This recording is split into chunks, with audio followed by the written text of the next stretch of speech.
Big Mac Talks. Jim Harbaugh has had quite the 2024 so far. First, he sent Nick Saban into retirement with a loss on New Year's Day in the Rose Bowl, and just over a week later, he won his first national championship with a win over the Washington Huskies.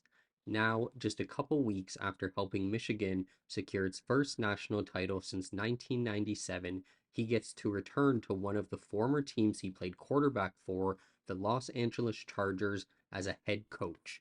The decision by the Chargers is easily the best coaching decision they have made in a very long time. Harbaugh is the first coach the team has hired with previous NFL head coaching experience since Norv Turner took over the reins of the team when they were still San Diego back in 2007.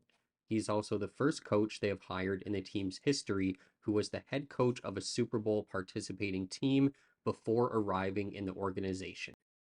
For the vacancy, it has been reported that 15 candidates were interviewed for the job, but only one man, Jim Harbaugh, was invited for a second interview.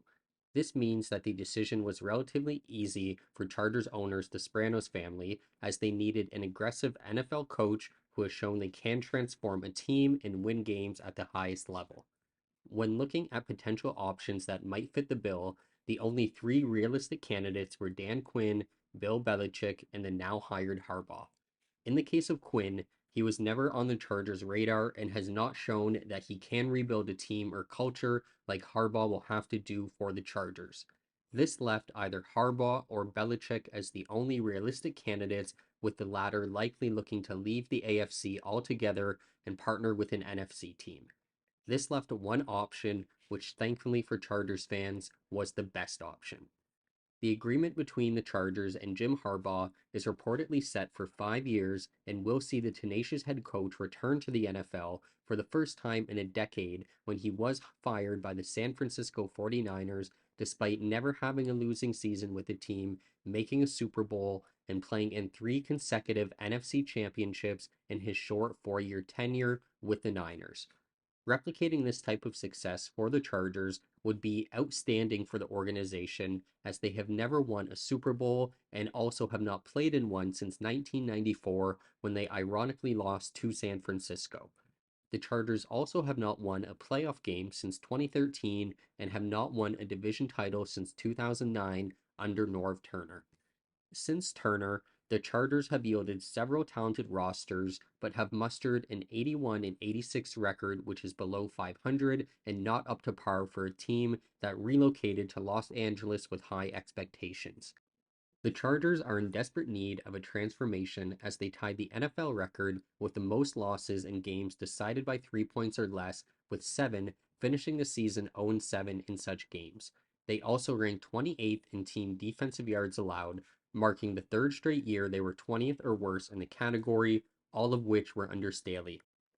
Harbaugh, on the other hand, saw his 49er squads that he coached finish as a top 7 defense in each of the 4 years he was around. Although he has never been known as an offensive genius, Harbaugh now has an elite quarterback for the first time who has already proven he can lead the team to the playoffs even with the wrong system in place. In other words, the offense should largely take care of itself with the right coordinator in place.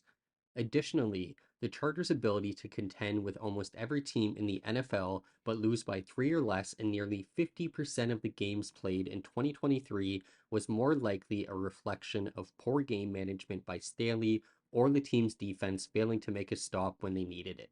These are two areas Harbaugh will excel at ensuring success in. So, the Chargers now have a coach who has won at least 10 games in every single organization he has led. He just won his first national championship and is undoubtedly hungry to join Pete Carroll, Jimmy Johnson, and Barry Switzer as the only head coaches in football history to yield a college football and National Football League championship. Pair this with an ultra talented roster that has already shown an ability to compete with every team in the league, and you hopefully have the right recipe for success in Los Angeles. But what do you guys think? Did the Chargers make the right move hiring Harbaugh? Will they immediately approve, or will the rebrand take a couple years to see success? On the flip side, did Harbaugh sign with the best team for himself? Let me know what you think in the comments, and don't forget to subscribe.